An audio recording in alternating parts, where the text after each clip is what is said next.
Pardon. La famille wana. Ok. Balimbi ça va yo kama. Je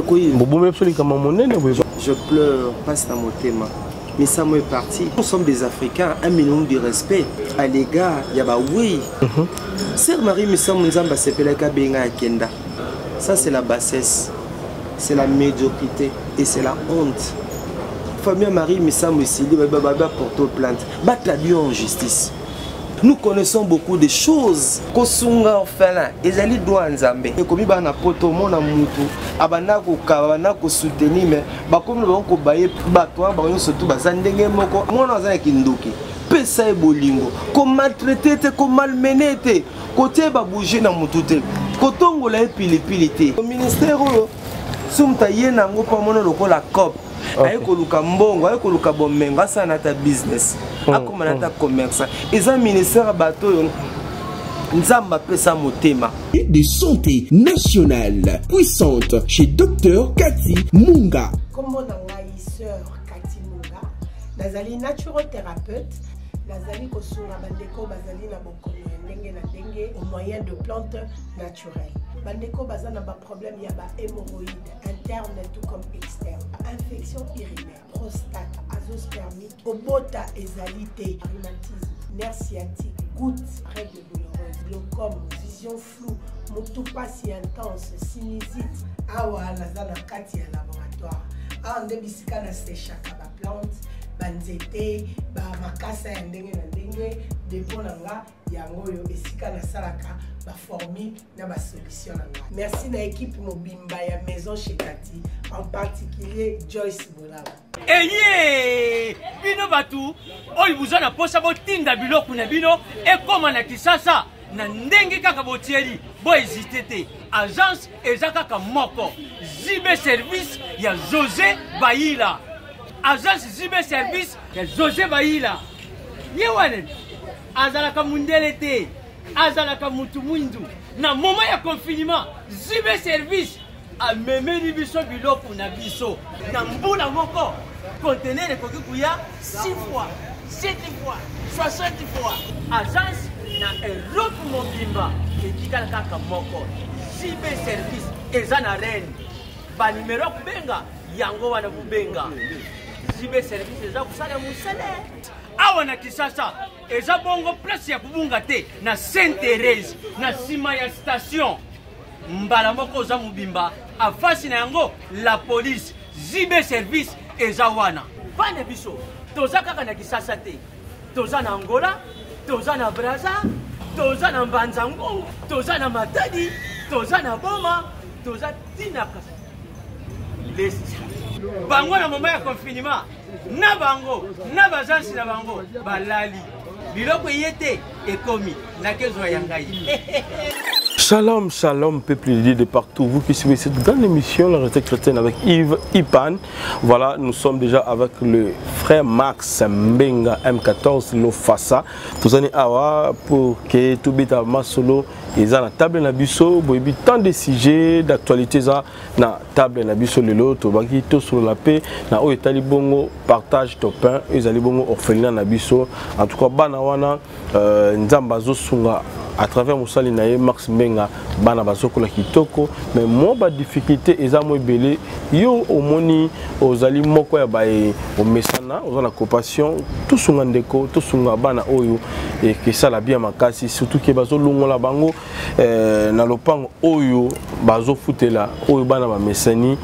Classe ya bana tout sunga bango atana moi 200 300 francs tous nango et ça la bien. Frère Max Mbenga, bonjour et bonne santé na yo. Il y a orphelin la biso partage ton pain.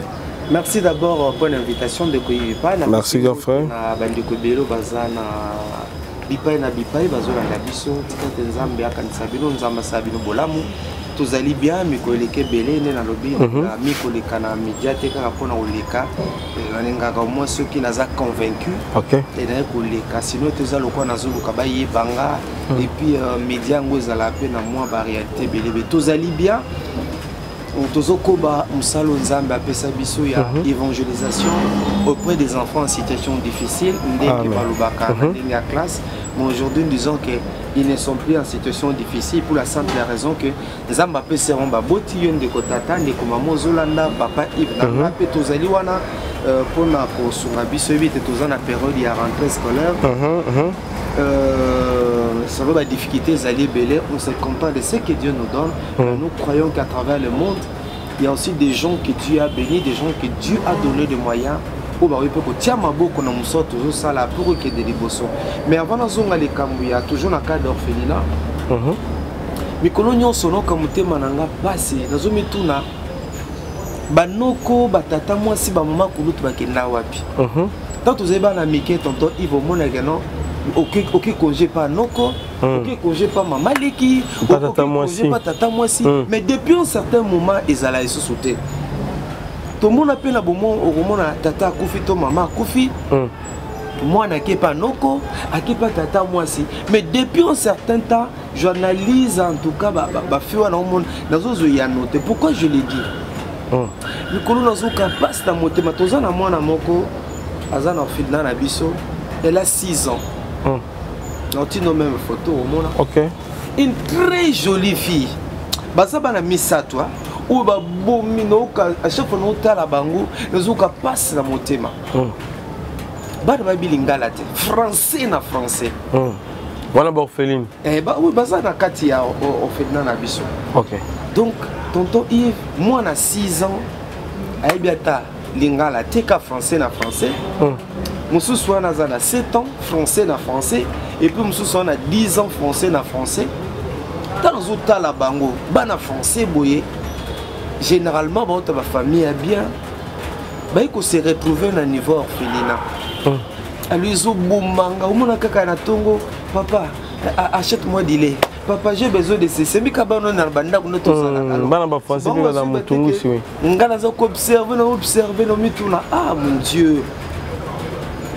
Comment ces enfants, surtout Banabassi, ils se retrouvent dans 4 orphelinats, vraiment. Banoko bazate, batata moi c'est bazate, papa koutou bazate. Donc si les lezo bomanga na continuer pour réfléchir, c'est pour dire que bandiko be besoin na biso. Ngana bi ke bandiko belé ba sala bola memité ma bango ezoka. Ba si ba baya, mais baye ba été. Batia ka biso tout na même sac. Il y a un grand travail qui se fait. Rentrée scolaire, je bénis le Seigneur, malgré que la condition très difficile, au sommet, bakaye, basa, kengani, kenga poto lingaka, bana ba ke les classes le kola bana nyon surtout. Voilà, moi gâteau pemé, moi jinaye. Obi à un moment le kola moto ba ah nzambe, sune ba makambo je n'allais pas m'engager. Ils ont blagué hein. Papa, ce n'est pas facile tu as ta famille à toi. Quand on pose à la ministère, on va s'occuper de banana borfela et pour notre présent chez Bisso, les lots bana bazali 20. Oh, au bagisi missus. Oui, ça veut dire pourquoi? Non, ils ont mis tout dépend na munga fula mais quand tout dépend na commune à Selimba. La grâce que nous avons au niveau merci pour na bakondi à commune à Selimba qui nous font confiance que ba monara que par la grâce de Dieu tout ça la musala malam. Et ce qu'on y est pas na biso et je vois pas en quoi ces enfants sont différents na bana basé pa na yo. Tozo bunda to pesa bango esengo, to pesa bango kimia, to sunga bango bazala ba regretter te. Ba regretter surtout bana ba français wana. Alingi mo making, alingi boye, papa achète-moi les dolés. Tu vois, assez mesana ki na yango. Alors tout bunda que banana ba regretter te. Alors na niveau maintenant comme il commence à la biso confiance et que biso dans style maison. Un style maison. Oui, voilà, il y a bandaku, nengo za ndaku na bana yo, nengo cameraman za na bana et biso peut to vivre dans style maison, il y a un papa, banoko baza, canapé na bango izali tout ça. Et c'est ça style maison ndenge to vivre alors. On a kiké au sommet là bango. Oui. Voilà. Les gens na somba qui te maman ko za na France atinde la qui bango. Alors, maintenant on niveau comité maison confiance à nous. Ceux qui bayeli bango bana oya bongo basepela bati na bango pa na biso pour toi style maison bien que en tout cas nazalaka moi matata naninga pena ko zoate pour je me dis ko beaucoup na bango eza passé ko lia na bango soit médicaux na bango lo quand nous n'avons pas tellement de moyens, charge colossale. Et on a comme on a 180 bana, 250 bana, 150 bana, je me dis, mais ça la gandenge pour nous kokate. Déjà nombre à 20 ne ba komi boy. Et ce n'est pas facile. Mais yango mona rappelé na orphelinat belé oye kota la bana mal propre yakobanda na lipapa tina suki ya moto mona na makodia mais pas na yo na orphelinat oyo nzamba pesio comme engagement, il y a eu un toujours propre.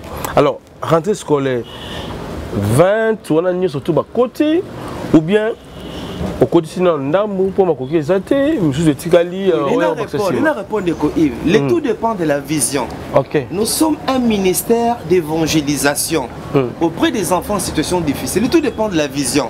C'est vrai que Dieu nous a appelés dans le ministère Oyo et puis dans l'ingaki na yekola. Na apprendre, na maîtriser musala ngo ezalaka ndenge. OK. C'est comme ça que nous avons la classe. OK. Où j'étudie à l'Institut national du travail social INTS. Si vraiment sérieux ezanga dans une distinction. OK. Si vraiment que j'ai confiance à nos enseignants. Mais nous avons un souci normalement caché. Pourquoi? Vision Penenzamba Pesagi donc la Bible dit ajouter à la fois la connaissance. Denga que na sa na yeba bana wana bazala kandengeni. Ba réagir puis comment ko boko la bana wana. Alors muto ayekoli. C'est vrai que bonza doza ki bonza mezali obaki son pena mayele la classe oboko la bana wana na ndenge elongo bane biso tozo bango pena benga bango ba orphelins, ce sont nos enfants, des enfants que Dieu nous a donnés baka ndenge ndeko azola nanga na bana ye poza na bana ngape même bana nanga ndako ba yebi bango na ba kombo na bango. Tant ça la manifestation ba kutanaka et parfois na déplacer pe bango mona ba des données net on a des données. Un garçon à la 6e année primaire, c'est un génie. Azo réparé ma fer, azo réparé ma téléphone. Garçon qui a passé par exemple première année secondaire, tu as école technique. Pour moi, na mamba courant à école nulle part. Sur les tablettes, quand la chambre na bango. Assez lourd moi ya malili. Oh, non t'as petit calcul so bombe, so que nini. N'a ko benga même tout moi ya. Il y a Ista, ingénieur, habitat et le roman ça va. Petit à mon pépé. Oh! Donc tu vois que, et quand tu as bango batana ezali, tout linga bango, tout ça les sabango, tout ce bango le corps marchandise, tout ce bango le corps produit, tout ce bango le corps la copie, il y a qu'au exposer à bango, qu'au sala kabaguzo bana, et zo sala bien, tu vas te belé bana poto. Mettez ma bango ezo qui balinga bango se ko soutenir te pona nini basala combat on dirait que ba aventurer ba kotika comme sala mais heureusement que les en bateau penzamba tie à part bazo sala musala. Tu vas poser la question pour la rentrée scolaire, c'est vrai rentrée scolaire papier zala ki boy ça n'a pas été facile hein? Ça n'a pas été facile pour préparer une rentrée scolaire au luka cahier luka niveau alors on a début totina que moi 13 enfants 13 enfants, puisqu'on n'avait pas de moto, qui 13 enfants dans la classe. Quand il y a des TV, il y a Sony. Oui, la TV, oui. Moi, je me dis, même si on est dans la bissoire, il va comprendre que tant que vous êtes ils allaient droit en Zambie. Les gens qui ont fait un impôt, qui ont fait un snell, la régie des eaux, c'est parmi les droits en Zambie. Donc, tout le monde, vous allez faire un courant. Tu fais ta maille, ils ont l'obligation à monter nyonso. Bon, fait le plus bazar ba droit na bango. Tout enfant de Dieu, né de nouveau, ils allaient transformer. Ayebi kasenga fout en pakunaye à l'égard des orphelins.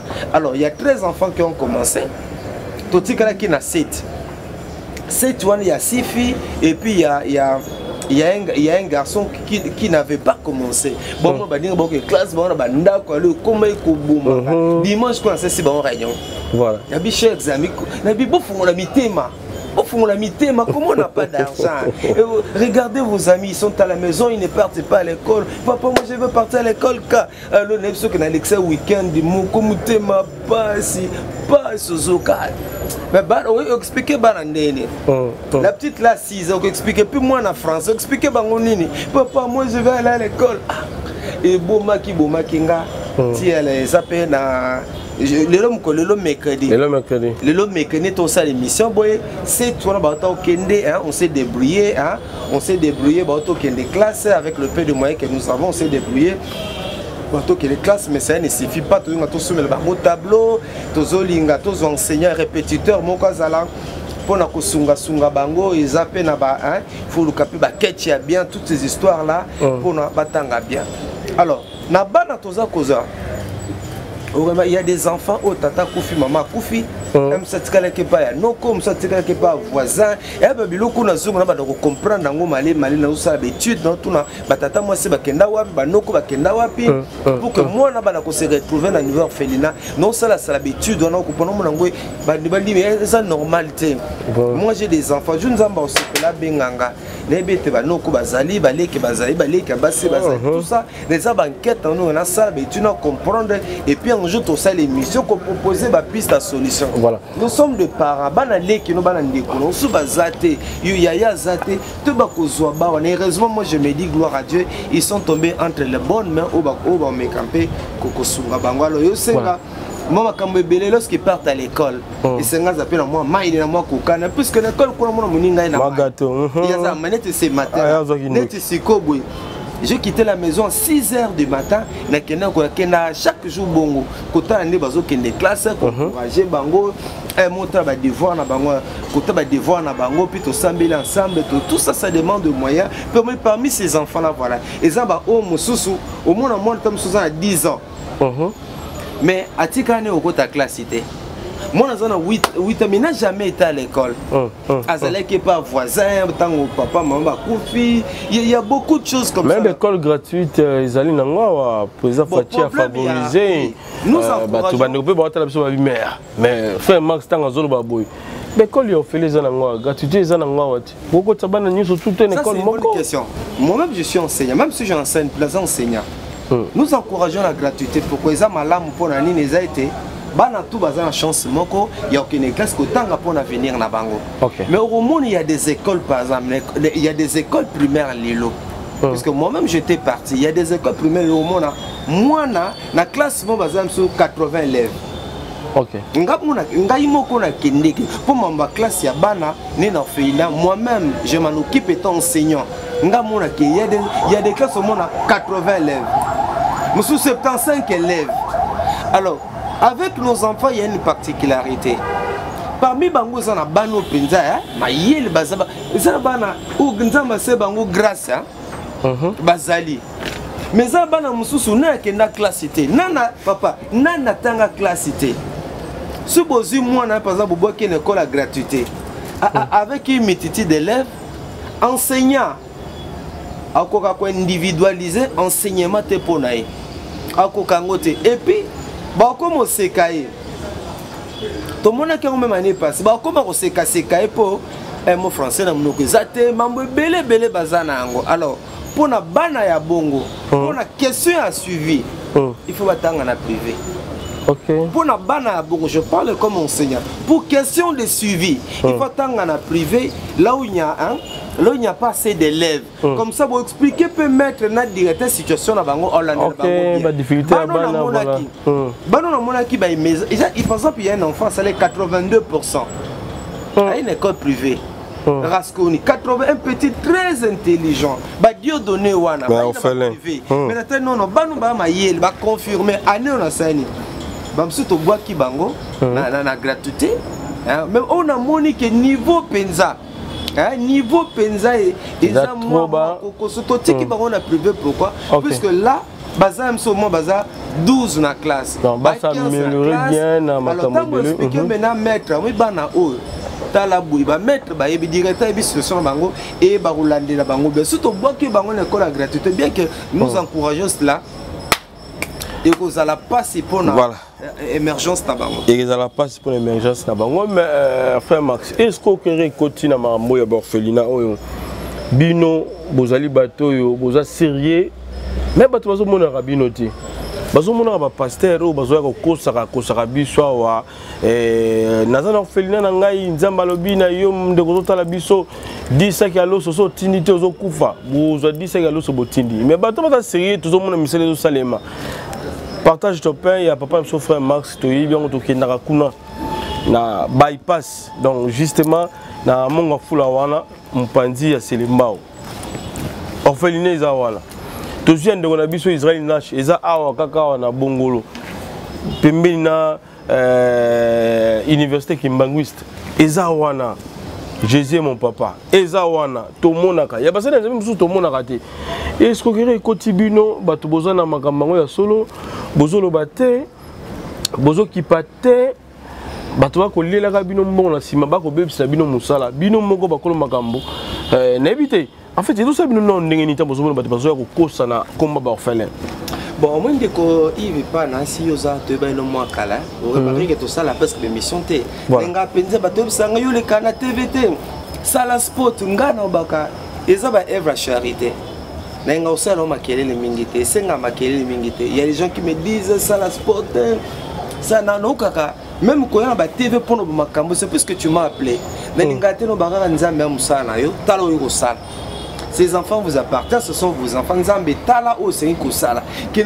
Non, personnellement côté anabi c'est ma bête. À toute occasion, favorable ou non favorable, il faut présenter Jésus, il faut prêcher l'évangile.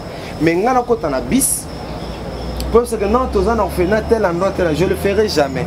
Là au moins on a bateau sala sala au moins la ça remonta mon na bana kudu na balabala. Quelques minutes après zuba photo comme relaxer ngana ko ngosona ko taper ba bis na mona ko ngosona. Moi Dieu ne m'a pas placé là. Na mona pe musuzu moi zubana. Atie bango na rompenga ba, atie bango na victoire même na peine exposé bana. Na ba sachet ba lia actuellement les orphelins là moi yo mikolo ya mabe je me dis mais ça c'est un enjeu pourquoi vous se moquer na bato bongo pourquoi vous sambwisa bana bongo est-ce que papa Yves pour le manger de tes enfants et sengayo autant boussabana qui tient ça mobimba non je me dis mais non frère comment les gens comprennent la chose wa pourquoi ngalingana tanga classe makambo oh aza moi lokola mona nyonso tout ça c'est aza na droit ya il faut pas qu'on frustrer il ne faut pas que mona loko chosifier comme mona lokola bola lokola kemo je me dis mais non c'est Dieu qui nous a appelés dans cette terre tozanga rappel au fond nzambe musalo eza yo simba mitema na bato toza po vandi bo mayele se moka mutu mon frère Max zo kodo na tine pour la classe ya bato mona kapé comment nzamba zo ça depuis une année yango to mona que Dieu nous a pas abandonné il continue à nous soutenir nous croyons que nzambe wana a peut sa biso le pango pona bana wana peut sa biso bisa fungula ba porte à venir ya bana na eza la meilleure to sera bandeko wana Yawé le bande komi bana poto mona mutu abana ko kabana ko soutenir mais ba comme le ko baye pour comme on a que non ba toi ba yo surtout ba zandenge moko avant ça la nini il faut pour yebaka mbongo nozo tinde pas nani azanani asala kanini pour nous apprenons beaucoup de choses yano bakanga max ce moment ninga zongeli classe na niveau Institut national du travail social na visa qu'un jour nzamba salanga grâce na la ministre affaires sociales ya mboka oyo okomona makambo nsote ba boutique wana nsote ko sile ko kangama pe sérieux et ko kota kata musalana et puis na encourager ba chrétien bele ba na nzambe bele ba kota na musala oyo et ça fait partie ya évangélisation papa nous avons aidé beaucoup de gens na musala beaucoup d'enfants tu sais lorsque biso ba na musala oyo ngana kutana le toza mona toza je crois na 2-3 enfants 10 sorciers papa au solo na mwana bo simbi mutu parce que tant bana ba yaka na bo toza ka ta ebela au sona ba ils ont aussi leur pasteur au solo na mwana aussi sokoza mutu te obenga na mwana ifuza na mutema nzamba benga yo mwana zebiso ka zandoki ouvre pe na mwana commencer le suivi yo moko moni mbuma misala ya mwana mwana zebiso que non ngala lia mutu tel ha papa obi eza biloko depuis ngana botama na okati mwana zebiso que non ngai boye grand maître sala ka boye talate ha otali mwana 10 ans otima boko na mutu ozaki yango wapi okoko mingi eza bakoko na pekisi te mwana kende pa ya koko mais bakoko bazana misala molili batika ko bebisa bana bana ebele babeba bina bana na likolo bakoko koko apesa kinga boye tala boye heureusement nous avons un pasteur au moment bana wana quand on voit des choses comme ça bo isolé et tout nous savons l'on révélé ce que nous faisons et le bana wana nzamba kangoli bana belé nzamba kangoli bana belé otali et puis au mona bana ngo kati na bango batala ya kosakana te mayele moko kosakana te ba chrétien ba otala yo ba ba ki un peu touché Oba escoca bango. Oba escoca bango non. Baba oba escoca bango balembate. Balembate et Moussa eza na lipamboli mo surtout tango sala ngona muteba. Vous voyez ces enfants là. Neti lelo bo mercredi le ce qui le 20 soko ebo. Tu vas laisser toi musuba qui classe. Tu vois tant ba monde ba sac wone ye ba ye ko ya mbanga lokola na kwe ya penza. Eh papa merci. Nous aujourd'hui on va aller à l'école. Au tala ba ba te kana ko observer bango. Nesengona mutema et mon pepo solela o ki mutema passe binza ya prière na nzaka nzambe na kufa lelo te. Ouais, comment prière na nganza quand je vois ces enfants là, surtout la petite là de 6 ans, quand je la regarde binzambe. S'il te plaît Seigneur, pesa na mikolo bano bakola babala bala bakoma batu na mboka obenga tanga pona na suno tala bango boye emsumo suna belo kinzoto bien ah Seigneur pardon.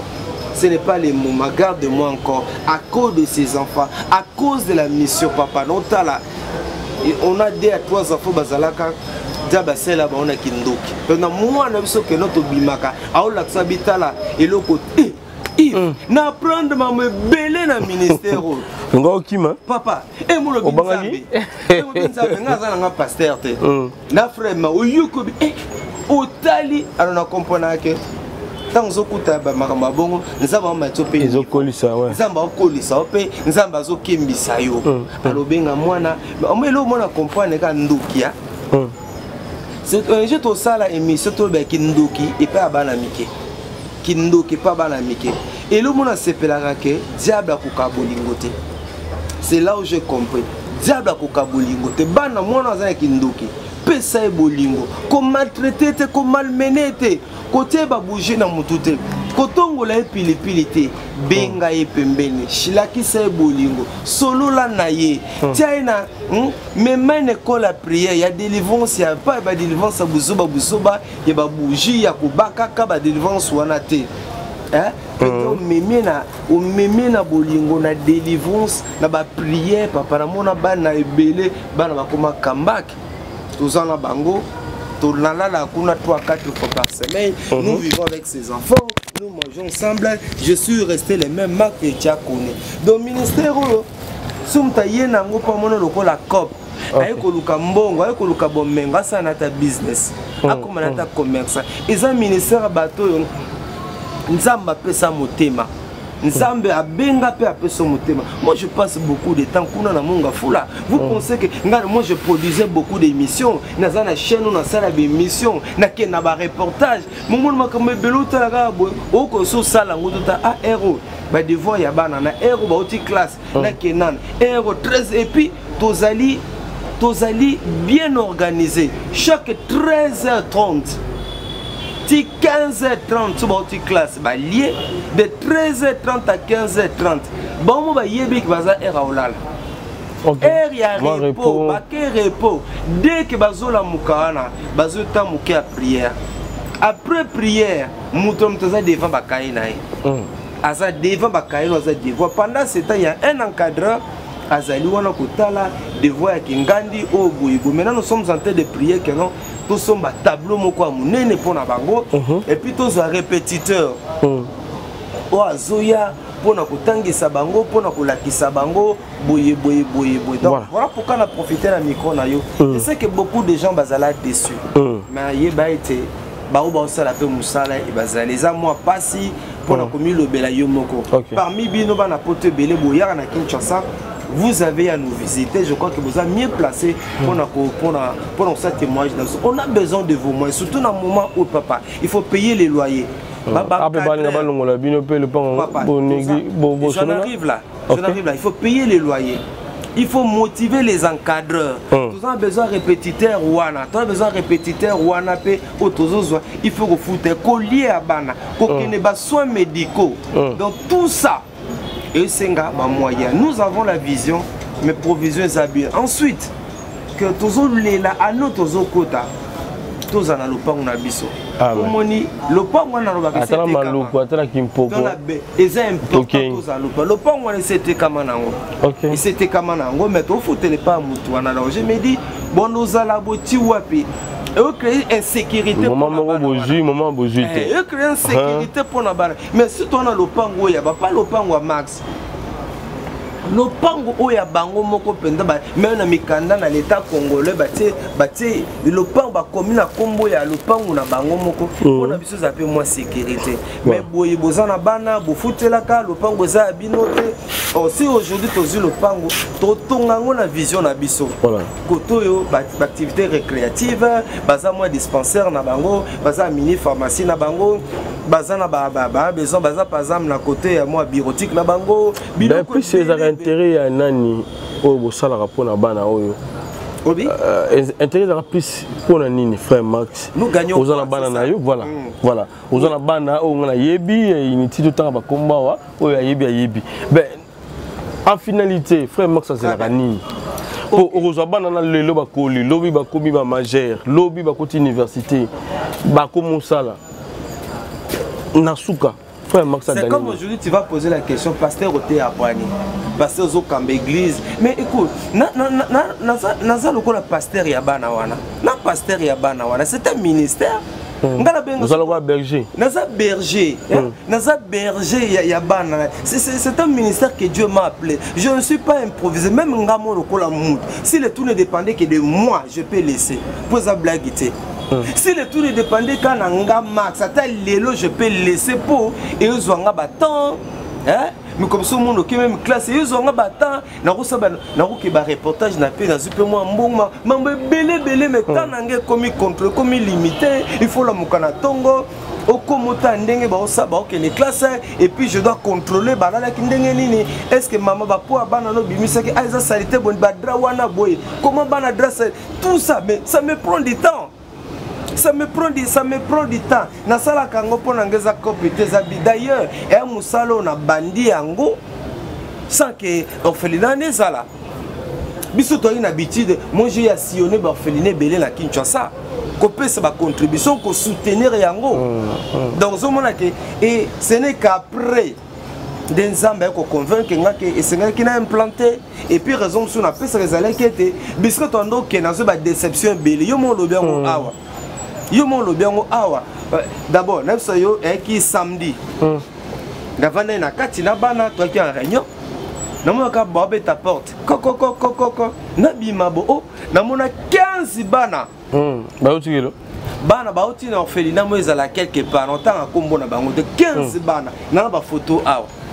Salité na ndenge ko sakana tout babino za auto na orphelinat XY. Oh.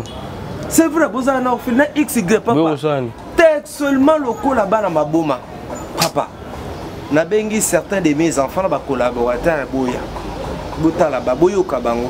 Ou tout un orphelinat XY, Babi Misarabiso, Token Rosenga, et puis na Boutou Toko Lala, Babi Misibiso Boye. Ou bien qui n'a bien, oh mon Dieu. Est-ce que ça peut se faire? Comment vous dites que bana ba palanga na boy ko senga et zali belé na mona même mususa ezape na kasavu quelque part bana papa et pourtant bango kuteza lopango ya bango on est dans la phase wana kuteza lopango ya bango moko mais ba panza bana ko se so tali bana Éthiopie so tali bana textuellement bana biso to luka lopango vous avez déjà dans le pang vous foutez sous loyauté hein avantage déjà ngwana ko botika bana et puis bato ya rapper ko pesa biloko po ba banda nous on a ki nani bon banda kalaka c'est pour dire que les a problème ya vision voilà nganzamba bengi ngana excellence nzamba bengi ngana musala o eza pona ozala patron te abenga ya kusu esengo na ngale bato tuna ngozo esengo na ngale le za bana bazue esengo. Ok. Et c'est mon engagement de voir tous ces enfants partir à l'école, vivre à Bango comme na ordre, à Ebika Kolia, RTL, RTL, R Sambela, RR. Pour ça, aux moins le la Christine, notre fille aînée. Yebisanga, en quoi elle est différente na ba petite sœur na yo, en quoi ban le ba dedo, en quoi ba no mona boke senizata. Voilà. Na tongo mona ko brosser, a ok ba la cinglé, ba sous-vêtements uniforme na yebo, a oti classe bo la tour à tongo. Net mbule salibo, na bi ke ndika ba roza ta musu ba polaki soki ba zele ba ke encadrer soka omelaki. Aozonga uniforme wana ekoti ba sukoli yango ba repasser yango na tongo ba opesa ye aza kolala ba oya mike wana bona pourquoi ezana mama osukoli bango bana mike wana na ba ke ba sukoli bango bien c'est à dire que quand ba mama bazalaka aolala pe aolala pe na moto neti la fille de 6 ans alalaka na mama na biso ke waza mwana aopesa chaleur baolesa baolandela yebisanga esengo na nga kaka yango wana voilà ça c'est komona bana na ko sesengo bana na ko sepela so kotibo papa bayo ko yamba lokolo ko ko nzamba lula tu vois c'est ça ma joie voilà ça c'est bien esengo za kaka yango wana bana ke assurer lobby na bango e bani ko koma bien bana babosa il est passé na bango bana babosa nzambe wana oh yaki ya deux enfants ba yaki na kindoki penza au senti que mwana zandoki. Ok. Mais le nom mona, la pèse exemple la fois passée na bi mwana moko benga une église. Mwana wana ye, ah papa, to mona makam, mwana oti toilette. Apangusi, azu ba papier wana côté les toilettes, aye côté la binoka na porte ndako. On a bien sûr. Papa, nous comme sous moi na simba TV na salon, a panza TV. Oh, ya nini bo? O ngate batindanga. Ya. Iba. O simbi mutobinzamba. Na bengi petit ato sola. O soyi na petit bani ko relato. Yake nani? Koko na biso. Mtapesa nga kindoki. Ezalaki ya. Sum tout te na pe na bana mususu. Beba benga non. Nous ne chasse pas na bien, on va pas les chasser. La sorcellerie est une maladie comme une maladie oui, ça va. Peut-être que c'est kana qui rappelle. Voilà, Nzambe. Qui rappelle. Nzamba sali déjà. Mais sous moi le razo sambela. Hôtel obi Nzamba lola. Bosu to boa ki mwanu banda. Lilo na ba chrétien na ba o bazana motema ko kaba na ba ndeko ba na benga bango plus ba immaculé ba tout bazana compassion na ça ba nini par rapport à partage de pain on fait un biso. Ne vous laissez pas faire des biens. Ça c'est bien. La religion pique aussi ça a aidé les gens à boire bien. So tagi na Jacques 1:27 Zoloba, au tagi na Ésaïe 58 épée Zoloba yango. Je sais que beaucoup d'entre vous avez été déçus. Mais tous en avenir du Pâques numéro 439 Henri Régis des eaux, au monde on fait d'un partage son père avec celui qui a fait tous amis. Tous au monde grand. Nous visons des grandes choses. Projet absolu à la dans le pangwa biso moko to tongi yango na ndenge to tibiloko belebele pona bolamu abana. Bazana besoin ba jeu. Là c'est bandi awa. Bazana besoin ba sac mususu. Bazana besoin ba uniforme double. Baza bana mi ba uniforme double. Bazana ngo besoin. Si nzamba pambola. Kobo sanate. Et puis bana na ba liaka sérieusement. Surtout foufou deux fois tout. Ba liaka badivé kolia penga kolia to besoin biloko kolia bosunga bango baza bana na bino baza bana na biso bofuti na bango loyer bokanisa bango na classe bolesa bango ba soins médicaux ensemble na bino Dieu nous bénira na mona batoka po joueur à TV à Panzimbo na mona ka mutoka po ba yembe na nzembo bana wana baza batala bo parmi bango ba musiciens n'est-ce que donc préparer deuxième édition le 24 décembre, deuxième édition activité, nous sommes bien en Kosekanga to bilo bilangate. Kosekanga to bilo bilangate, deuxième édition nango, ezali boya ko découvrir bana wana. Na ko yemba. Oh non. Surtout moi nana ça, on a un enfant sanctifié. OK. Sans yemba, mais le même enfant wana ba pesa kai kindoki. Kindoki ya kusakanate. Kindoki penza ya alors ça le témoignage j'ai vu là kindoki oyo si mokambio yebi nzambe te au supporter moi nanate au bengano na on le chasse pas voilà qui la prière et le nzamba kangola mwana wana mayiri la classe lorsque vous chantez vous soutenez le ministère oyo Dieu vous bénira merci frère pour tout ba ke nauti ka wana classe ba weekend boy attaque quelque ça va bien ba be ba ngwata la kinkole wana on a qu'une colle. Bazabane c'est tout temps bisaka bango bipai na bipai mais esenga penda moi ba moyen belé. Numéro de c'est le plus 243 89 64 86 27 plus 243 89 64 80 627 yangwana pe na rasi papa il va comer yangwana. Tu as besoin de prière na bino, tu as besoin de conseil na bino ensemble. Nous pouvons faire beaucoup de choses. Si nous avons tout le monde qui image, si nous avons orphelin, alors tu as chemise à Kotobuka, si nous avons orphelin, il fallait la carana misérable. Un misérable. Non. Biso to kotali sate.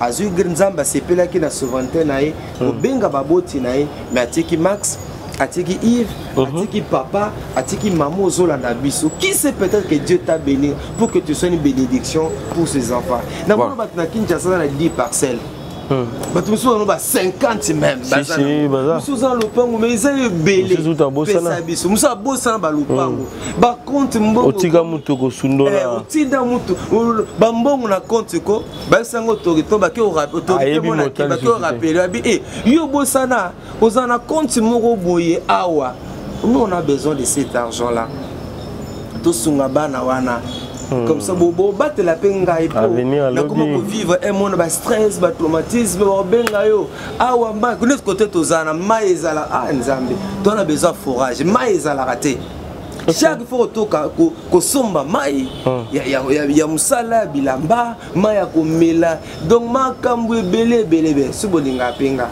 na umela pe moi muke on a combat stress traumatisme pas kotona bana ba liete Foufou ezaleme bilo, tout ça on en a besoin bilo quoi na frigo qui part on a besoin il y a congélateur mon comme nene il y a bien au sommet on a ni ba bengani faux courant élévateur mais tout ça toutes ces histoires là on en a besoin mousse siko ya minene quand on a commencé tout ça ba mousse moi miki on a besoin ba mousse minene ba dra ya bien bazana besoin ba jouer voilà donc c'est moi comme pas ces autres déranger bango ba divan miki wana ba centimètre ya miki ba centimètre za miki tu as besoin maintenant ba mousse vimba wana pour que bana haute classe ba se reposer na ndenga ba mela pe moi malili tout ça ce sont vos enfants confort faisala net sami salon ba divan na biso na faut ko bakisa ba table à manger tu as besoin ba chaise pour le moment bana bakisami ba chaise bana mobulu on bana ba mesana ke na vie mobo sikondo to tia ba on a molongo bakiti zobuka na bouton besoin ba kitcho ya ba chaise en plastique c'est $10 ils ont lango nzambe na biki nzamba oya ye bazali nzambe akosimba mitema bango bakozanga te kosunga bango boye kosala surtout ba samedi dimanche ba na besoin ba visite oyo kotala bango olambeli bango bosaka na bango et kosala bango bien et kosala bango bien mingi merci na Yves merci na frère na son cameraman ya le merci na bio surtout bulandi biso numéro yango wana plus 243 89 64 80 627 c'est aussi notre numéro WhatsApp.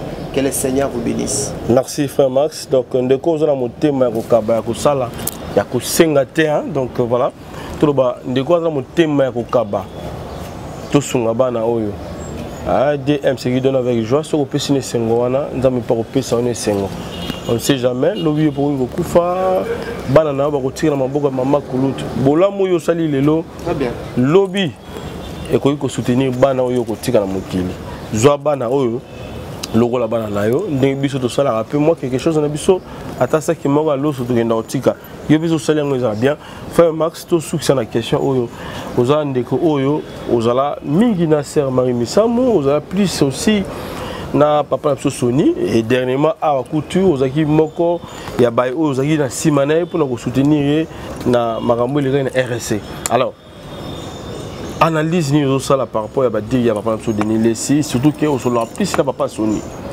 likambo ya mwana ya mobali babota ndeko yi bobo même so likambo monene boye papa je vois que ça sera toute une émission je pleure passe dans mon thème paix à son âme c'est un absolu Marie Moussam Missamo est parti nous allons laisser des cantiques qui continuent à nous bénir bon va futaka ba droit d'auteur par rapport à nzembo tobeta na l'église na biso nzembo tobeta na ba fête na bandako na biso même nous sommes des Africains un minimum de respect à l'égard ya ba oui à l'égard bato ba kufa pe batika biso Sœur Marie Misamu nzamba sepelaka benga akenda ezala solo tezala lukuta ezala solo tezala lukuta un homme de Dieu oye na TV obandi koloba.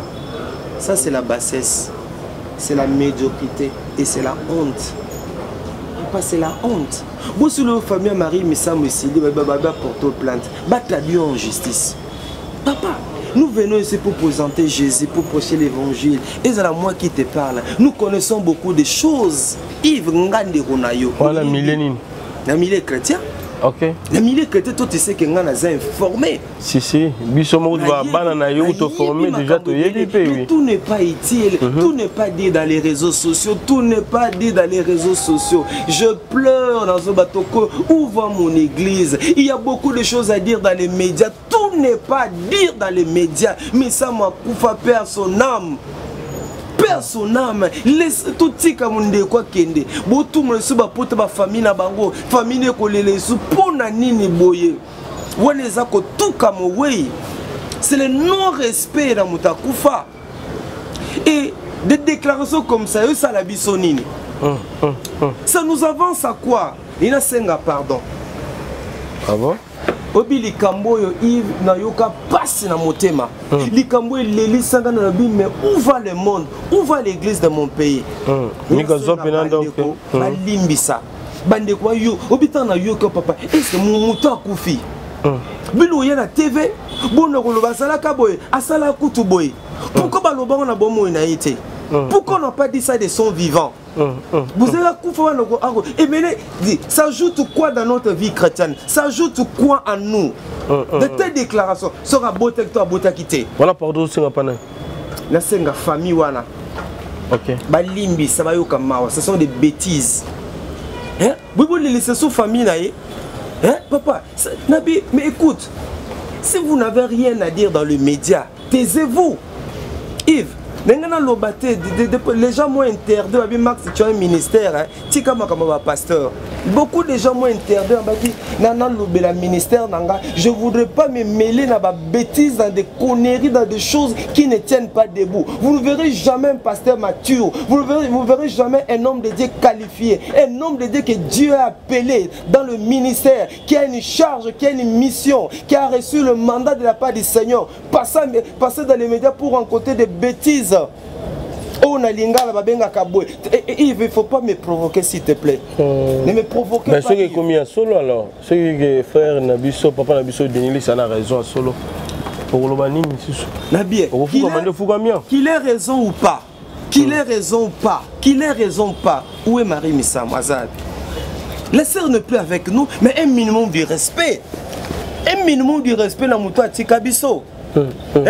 Si tout le monde a biso na biso tozali encore na moi tant toi na Kinshasa buto monana di muto sa kufa yo ya na media abotana mututel asala mututel boye ko banda na sendwe ti boye di ça c'est bato luka bezu quoi.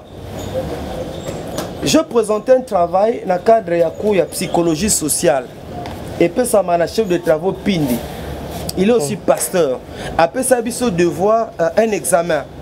Alors, l'impact des réseaux sociaux dans le fonctionnement d'un groupe. L'impact des réseaux sociaux dans le fonctionnement d'un groupe. Et on a vu sur Asuka Kiwana. Alors, on a qu'il y avait une ambiguïté par rapport à ces jeunes. Non, en l'occurrence, église par exemple.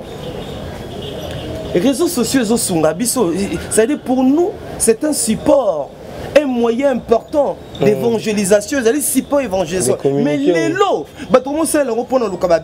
c'est faire important. Nombre de vieux mata, boye.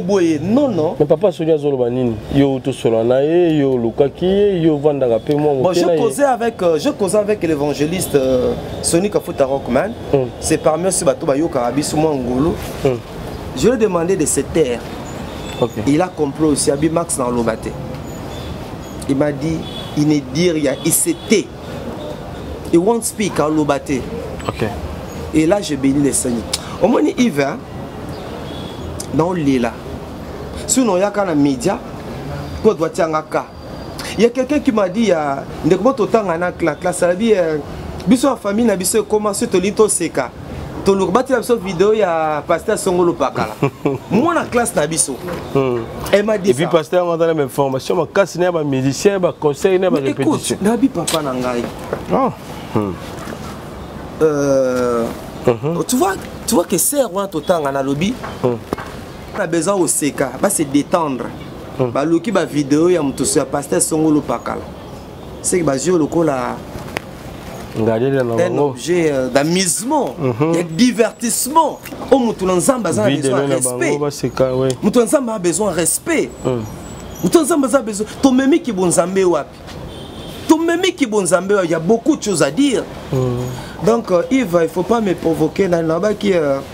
I want to be speaking about those people. Dans le bénéfice, on a bangoté. Dans le ministère, Mambazou Sala, et Sala, et mon passe dans mon Binzambe. Église Angozo Kindoua, puis ça la passe, on même a changé l'obél. On met notre cinquième mission. C'est-à-dire que Tema Moutema Nangeza Kotonda, Naza Makambo Belé Abatouana Boyo, Ozuka, Ouka passe dans mon thème, mais c'est la famille Marie Misamo. Balimbisa biso église. On a fouka maki. Pendant senga biso église, balimbisa biso. Tolobi ma be. To yoksi ba mi tema passé. Non en anglais, we do apologize. Donc balimbisa biso. Pour chuter. Kama moi église wana. Likamwa délivrance au Iva. Nous sommes tous en une émission spéciale sur la délivrance. Amen. Ça c'est une émission spéciale, j'ai des choses à dire. Bana potobo la danga malamu. Bateka ka prière te.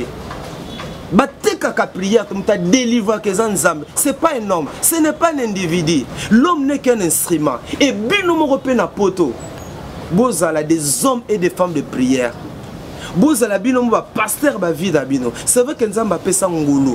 Mais yo mo repé comme combattant en vie na yo. Pasteur nyon sa koyebisa yo. Pona bonde la pona yo. Pesa na no $2000. Pesana no boy, toke na mangengenge, to sala boy, toke na luzizila, o boy boy. Pesa eloko salo passe, eloko ko soa yo. C'est un escroc, c'est un manipulateur. Je dis bien, c'est un escroc. Bah combien et belé na ba réseaux sociaux. Aye bien habillé ko. Yango mona nga be mission nenga kola ta costume. C'est pas que na zangi costume. Nenga ko ye mission lokola na kena nga wenze. Lokola na sukata na rompo ngaba. Je n'aime pas impressionner les gens sur na zone TV. Pourquoi nenga ba tsanga kate.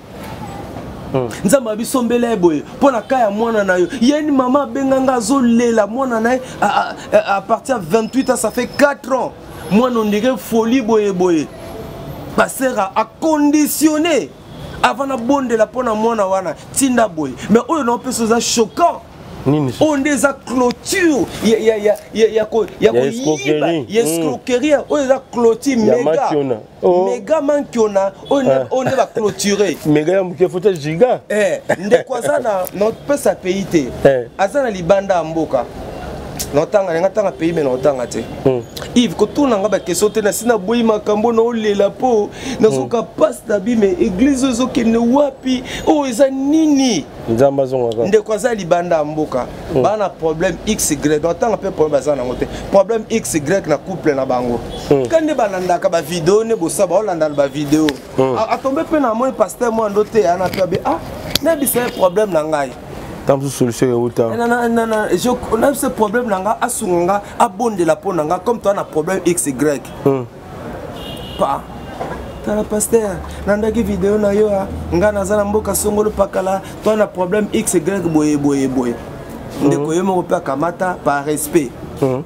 Koko na benga koko pona biso to biso ba oyo to simba bambongo belete.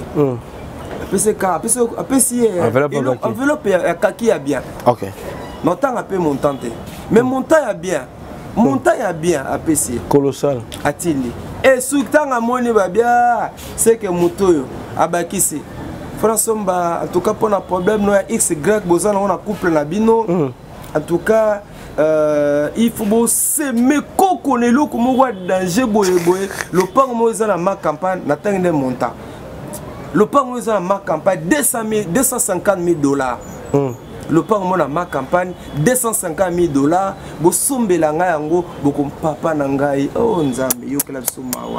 Na fuka mi lisusu. Nzambe yo kela biso mawa. Kolo ne nous laisse pas.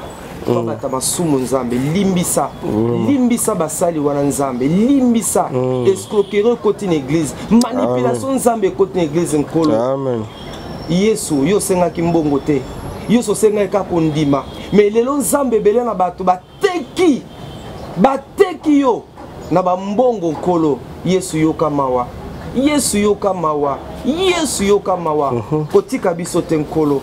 Et bien na bato baki ko ndima koza ba bêtise ya modèle oyo nkolo. Yesu na ko senga mawa. Pour ba sali wana nyonso, o bazoteka ba grâce nkolo. Qu'avons-nous reçu de nous-mêmes? Tout ce que nous avons, Seigneur, nous l'avons de toi, oh Dieu, pitié de nous.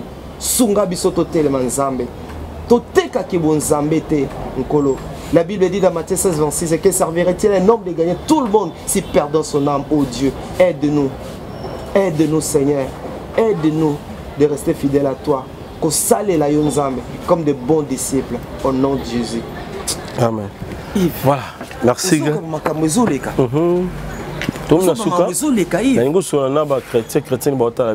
de téléphone et sunga bango numéro 243 89 64 80 627 ndeko zali bana mboka ba manipulote ba escroquer ba tekaka lobi côté et puis pasteur yenda bik sakate mutabik sezanzam Dieu azaka na besoin kundima na biso est-ce que Yesu ba osenga oui toto boité au soutenir ministère. Selon que tu as résolument, n'est-ce pas, décidé de le faire. Mais où il y a, tu as commis une conditionnalité. Tu as $1000, tu as 2000, pesa boye, kamata no chaînette, jeep boye, sombe no pango $250,000. Loba, les escroqueries, manipulation ne cédez pas. Mais si nous avons convaincre yo, que c'est pela na pasteur wana mate anaye. Papa problème aux anango. Yo mobi ate natinda eloko songolo par là. Gloire à Dieu. Voilà, merci Nzambe ya pambola bino bozaki belia kolanda biso bipai na bipai tikete kimia na nkolo za likolo na bino. Yesu azana bomoi na bi problème na ote surtout mingi bozana bato problème ko bota.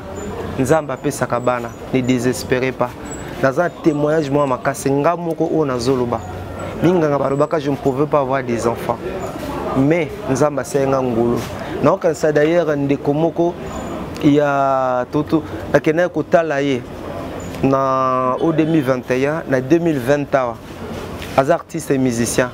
Quand on a nda kuna banobisanga vieux na tout le bon niveau bana vieux mengana vieux metaka ba musicien mumi abota tenga bien petit problème to vanda ka boy to solo et puis la pc témoin to bondela na bi bobota na bino na kenda na na to kutane il y a une semaine abi vieux mumi na to bota.